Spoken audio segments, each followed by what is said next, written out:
Here's a very interesting GI question. The diagram here is very interesting. It's a flowchart, looks pretty complex. We'll try to make sense of this using the information that's given.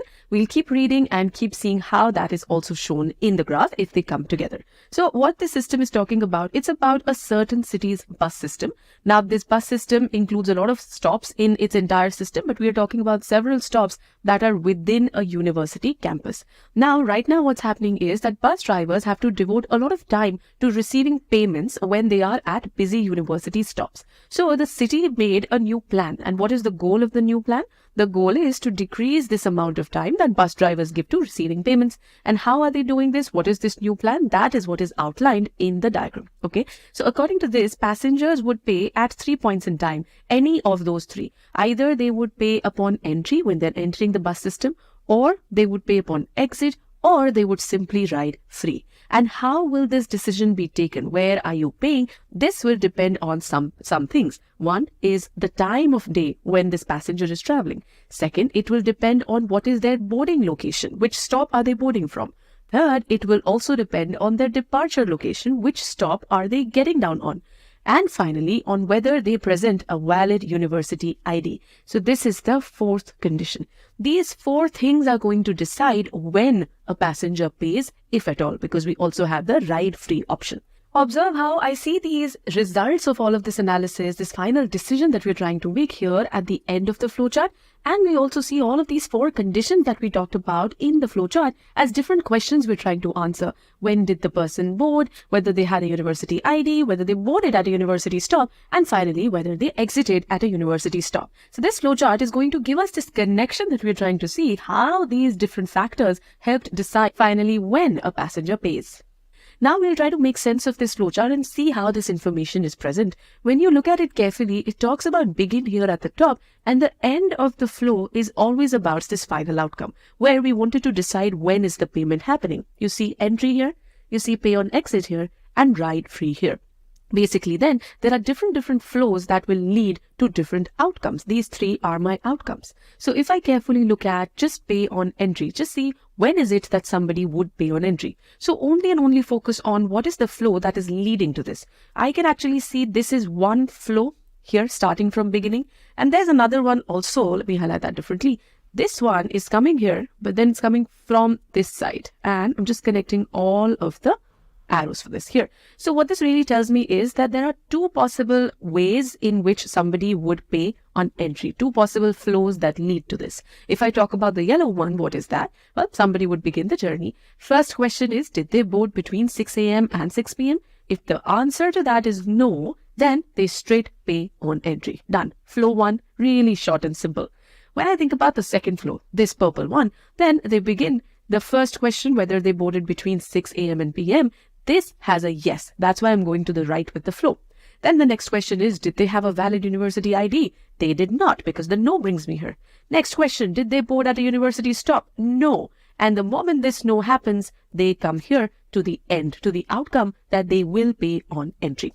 Same way, we can find how many flows come to pay on exit. When you try to see this entire flow chart, you will see that there is only one path that comes to pay on exit. It's really this one here, the one I just highlighted. So I'll write that also. There's one way in which you get here.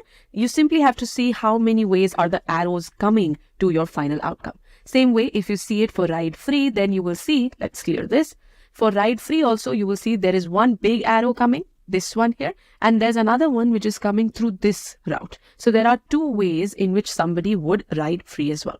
So now I understand how each of the outcomes will be reached. We will see what the question is asking, and then we will delve deeper into this. But we can clearly see how all of this is really based on the conditions that were mentioned. I am talking about the time of day when I think about 6 a.m., 6 p.m. I am talking about boarding and departure locations here in these two questions. And I'm also talking about valid university ID in this question. So we really are seeing how these parameters are finally deciding the outcome. If you found the analysis of this dataset helpful, then hit that like button so that other GMAT aspirants can also learn from it. And to stay tuned with such content, hit the subscribe button below. Now, to take your learning to the next level, we have put together a free trial in which you can experience content in all the sections tested on GMAT Focus Edition. For example, you can build your CR pre-thinking skills, you can learn how to approach statistics questions in graphics interpretation as part of DI, you can learn everything about linear inequalities as tested on the GMAT Focus Edition, and a lot of other content. The link for this is in the description. Now, let's get back to the question at hand. So let's see what the question is asking, then we'll use this data correctly as needed. So here we have a statement and I see two blanks in it with its own drop downs. You have to select from these menus the option that creates most accurate statement. So let's only focus on the statement. It says, according to the diagram under the new plan, if a bus passenger this rides free, pays on exit, pays on entry, these were the three outcomes, right? So you are talking about one of the outcomes here. So if a bus passenger rides free, then if a passenger pays on exit, then similarly, if a passenger pays on entry, then. So we have those three outcomes and we want to see something about those outcomes. Let's read further. Then the passenger must not have, passenger must not have boarded between 6 a.m. and p.m., university ID, university stop. Do you see these are exactly three of the conditions that we had? It doesn't have the exit at university stop, but it is talking about those conditions, which means I want to connect the outcome with the conditions, the parameters that were helping me decide what the outcome is, but not directly connected. Why? Because it's saying must not have. So let's see when is it that we'll choose something like this. I'll just explain the approach to you. Suppose rides free is my answer for blank 1. Now I want to see which choice from this the second set of drop downs, which one is correct if ride free is correct from here.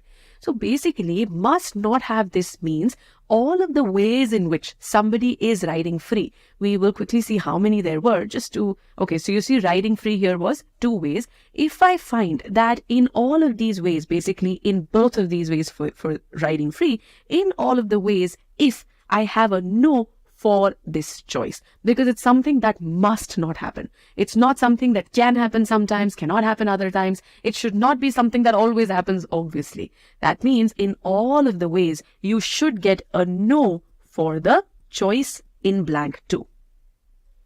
This way. Now, if I do find a choice like this, where I get a no in every single way that fits with this, then that will be my correct choice. Now, suppose it happens that I do not find any such choice in blank 2, well, then that simply means that the first blank that I chose, that itself is wrong. Then I will think about the next choice from here. So essentially, I am going to look at these three outcomes one by one, and for each of these, we will check the choices here. So since I've already given you the example of riding free, and that is one of the choices, we'll start checking with this. So we'll go back now to the flow chart and only see the ways in which somebody is riding free, and then we will see whether any of these three conditions always has a no or not. Let's bring this together. At this point, let me ask you this. Could you have arrived at the approach of solving this question with this level of clarity had you not spent the effort in thoroughly understanding the information presented? Such is the power of the process of owning the dataset. And because this skill may not come naturally to many of you, we have created a course architecture that ensures that we teach you this skill through every guided quiz in the e-GMAT DI course, and we reinforce the same in every practice quiz. Thus, throughout the DI course, through around 500 questions, you will learn such process skills so that you can also comfortably use the owning the dataset approach. Let's now get back to the solution at hand. Alright, let's start thinking about riding free. So first of all, I know there are two ways in which this is happening. Let me highlight the paths. So this is one path in blue, and let's also have another one. The other one is coming through this, a slightly more complicated path here. Now I will evaluate each choice here and see if it always has a no. So if I think about boarded between 6 a.m. and 6 p.m., this is my question.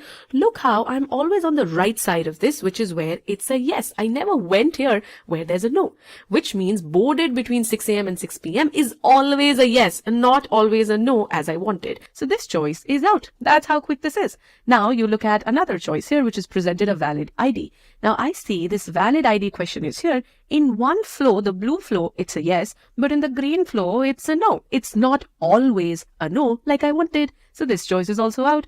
Next, boarded at university stop. Where is my question? Here. In the green flow, it's a yes, but in the blue flow, it is not something I even have. So I don't have it as something that always has a no. In fact, here, the green flow where it is present, that also is a place where I have a yes. So this is also not the choice. This means that for riding free, none of the choices here is correct, which simply means that riding free itself is not the correct answer. Now we'll simply repeat the process here, and this time we will pick it up for the next possibility, which is pays on exit. Yet again, the approach remains exactly the same. We will still see these choices and see if there is any choice which has a no for all of the ways, then that will be correct. So let's just clean this and now focus only on the pays on exit flow. So think about it. There's only one way pays on exit is happening. So I'll highlight that flow for you here. This is it. Now then, let's evaluate each choice. First, boarded between 6 a.m. and 6 p.m. Well, there's a yes. I can see that in the green flow. So this is out. You want a no every time, remember. Next, presented a valid university student ID. Okay, this is always a no. So look at the green flow. I got a no to this answer, and that's why I'm going this way. So this is something which always has a no, which means there's only one way anyway. And in that one way, it is a sure no. And so I did find my combination. Read the final statement. According to the diagram, if a passenger pays on exit, that means if this is something that has happened, the passenger must not have presented a valid ID, which is a guarantee based on the flow. And that's it. You don't need to check any further choices here or pays on entry as well. Once you find a choice system that fits, you're done. Let's summarize this.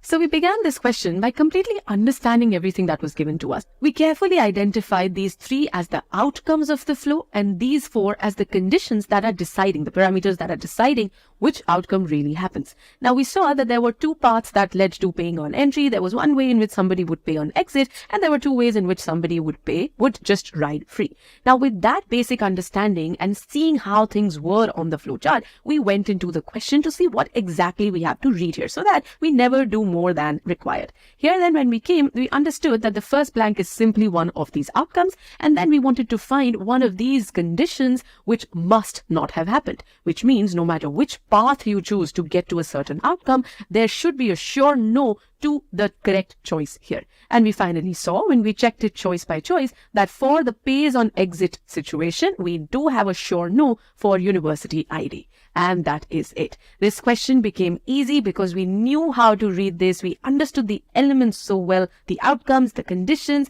And that's why here also when we translated things, after we translated that we wanted something which is a sure no, even then how to read the flow chart was so simple for us because we knew how it was made. That's the power of owning the data set up front before you jump into a question.